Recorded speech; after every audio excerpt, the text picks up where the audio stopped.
want to talk about current players, but tomorrow's pro day too. Rashee's obviously going to be going out. Yeah. I guess what would be your message as receivers coach, or what you've told to NFL scouts about what would you tell them about Rashee Rice? He's got the size, all right, that you're looking for. He's got that NFL body type, all right. So he's not going to get pushed around, by DBs, bigger DBs in the league, and if he has to go against safeties and things like that, he can hold his own. He is a third down, chain moving machine. He's got great ball skills. Even though he had a few drops this year, at times it's lack of focus things, or he was trying to take off too early and taking his eyes. But his ball skills are elite in that area. So, I just think that he's going to be able to come in. I think he'll be a guy that can start for you. I really do. I believe he could start in the league or be in the rotation right off the bat and be a chain mover for you. Did anything about his performance at the Combine surprise you?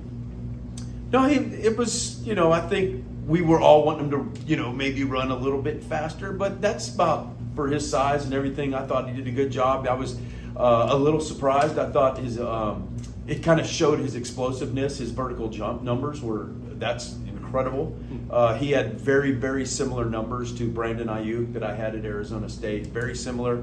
But he's a little bit bigger, so. I think he's, that's just my opinion. I think he's a first round guy, but if he falls any lower than that, I still think he's got an incredible career ahead of him in the league. Jordan Kerley having his first full spring of college, how much improvement have you seen because of that out of him, and how important is that for him? Yeah, this is, like I said before, this was his first spring that he has been healthy, and we're halfway through, but this is his first off season, and he's been able to work out, lift weights. His shoulders, you could see he's put on 10 pounds. He's starting to at the beginning of camp. You could tell that extra weight was kind of bothering him a little bit, but I think now he's used to it, and his speed is still there with that weight. So I think I'm very excited about his this year coming up for Jordan Kerley. When you talk about that added weight, is that just his natural physical maturity, or did you and the strength staff specifically ask him to bulk up to try to absorb some more of the physical punishment? A little bit of both, but also he hasn't been able to go from. He's had 2 surgeries, I think, during the beginning of the summer months and late spring months, so he hasn't been able to lift like he's been able to, but he's kind of lifted all the way through now. You can see it on his shoulders, you can see it in his legs, and then like you said, a little bit of that we said, we got to get your upper body.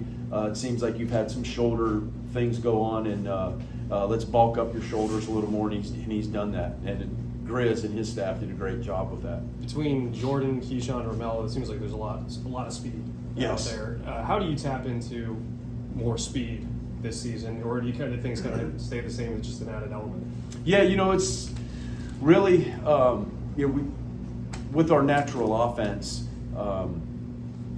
it's kind of hard for fans to tell whether we're calling a bunch of deep balls that are caught intermediate because we have choice routes in our offense, and so our receivers have a chance to make choices and shut it down. But the number of deep balls that we are calling, or they'll be the same, obviously, and it's just going to dictate to how the defense, what coverage they're in. And like I told my guys just a minute ago, you see a team like Tulane, somebody that goes cover 3, and they just bail out of there. You can't just run by guys that bail out at corner. You got to do something else. And so I feel very comfortable we're going to be able to run by people, but okay, now what are we going to do if we can't? And so I'm kind of really working on their intermediate routes at this point in spring practice. But I feel pretty good, though, that we do have the speed on both sides, and with all 4 guys that are going to be rotating in and out, that we're going to be fine in that area. In theory, though, with that speed, then maybe those choices, there's more choices that go deep instead of choices that come back. Exactly. Okay. Yes. Yeah, absolutely. Or opposite, because people could fear the speed and say, we're not going to let you run by us and back up and make us do things up underneath, and that's what I'm preparing for, because that would be the hardest thing. The easiest thing is to call a deep ball, guy runs by him and he catches it for a touchdown. That's easy. Those are fun plays to call. What have you seen from the revamped secondary that you guys are now facing? Just deeper. They got more guys that can rotate in, and the drop off is not so much with their first and second team guys, and that always makes you better. What's it been like reuniting with Keyshawn and Mello? And Oh, man. what have you seen from them? Obviously, a couple years older than you had them last time. Well, it can't tell you how much it helps that they already ran the offense, and they're not in that what to do phase. There's 3 phases: what to do, how to do it, and then do it really, really fast. And so they're in that middle to third stage right now, right away, which is huge, right? So they're really, to me, they're not new. They may be new to SMU, but they're not new to me or Coach Red or the system. And so I kind of look at those guys as like returning guys. So that's like a huge plus for us. What have you seen from Roderick Daniels? He stepped up so much late last year, Yes. but now it just seems like he's got even more confidence. Yes, and we told, Roderick is a touch guy. We're going to go into a game and we're going to create plays just for him to touch the ball. And we're not really focusing on that right now. We're just running our base offense and getting that down because we do have a new quarterback, and he's got to get all the base fundamentals down. But so one thing that I'm very proud of is his patience. He's may not catch a ton of balls out at practice, and he's not touching the ball like he would in a game out of practice, but his focus, his intentionality is there, his leadership is there, his attitude, how hard he practices is so much better than where he was at this point in time last year. So very excited for him and happy for him, and I'm proud of him. What about Moochie? Oh, Moochie, the last couple practices, he has really come along. He has really come along. And I told him, and I'll be the first one to tell him, like, I expected you to develop quicker than what you have, and I think that he's taken that to heart, and he's kind of showed me, okay, I'm going to do this, and he has. These last several practices, he's gotten a lot better. Sorry, didn't mean Yep, to go ahead. With Moochie, it seemed last year that he had the quality of Yes. catches, but he didn't have the quantity. Was maybe the quality a little bit of a, hey, that's where that potential is, and we just need to develop that a little bit? Yes, and sometimes you see it in kids that are behind a great player because they, you kind of get that kind of no matter what I do, Rashee's going to start. He's going to get all of these plays, and so you could have a tendency, unless you're just so mature, you can have that tendency to okay, I'll just kind of wait for my time, right? And so I think he maybe fell in that just a little bit last year. But you could see him like rising above that now and going, oh, okay, it's my time now.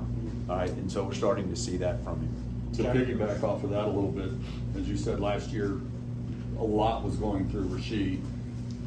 You've got Kerley back and Daniels back, and then you've got the 2 guys from Miami who know you so well. Do you need someone to emerge as sort of that alpha of the group to lead the way, or can it really be a committee effort? Yeah, I've been successful doing it both ways.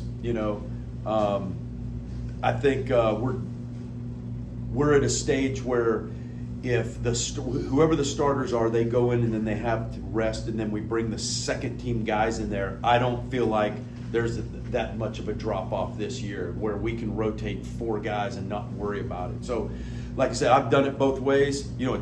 Obviously, it's always good to have that guy that's a possible first-round draft pick, obviously, but you don't need that to win big. You don't need that if you have 4 guys that could kind of split up and divide up those plays and be consistent. Jackson is obviously, Lavender is getting some extra looks with some guys out. Right. What have you seen from him and the Joe Dirt nickname? Love the Joe Dirt nickname, right? I give one nickname out a year that sticks, and I'm so proud that Joe Dirt is that's the one. But even his parents, I had to like tell his parents first, no, you know what? He is a typical coach's kid and comes out to practice every day. He's not afraid, doesn't back down. He does everything full speed. He's not looking around and being timid. He attacks his routes. He's got a lot of confidence in himself. And I feel really good about his future here. With what he showed last spring and fall, that you kind of give him a little benefit of the doubt maybe when he comes in, or it's like, hey, once you come back, you got to jump in and keep it going. Yeah, you know, when a guy, you never want to like say a guy loses his job because he got injured, you know, in the coaching profession, you know. But when he comes back, obviously he's got to prove that he can be consistent, he can stay healthy, and all of those things. I already know the intensity that he's going to have when he comes back. He's a tremendous leader. He's a veteran. So I'm not concerned. I kind of feel really good that I know where he's going to be. Mm-hmm. He'll have to get back into the swing of things, but I think it'll show itself when he comes back that he'll emerge and rise to the top.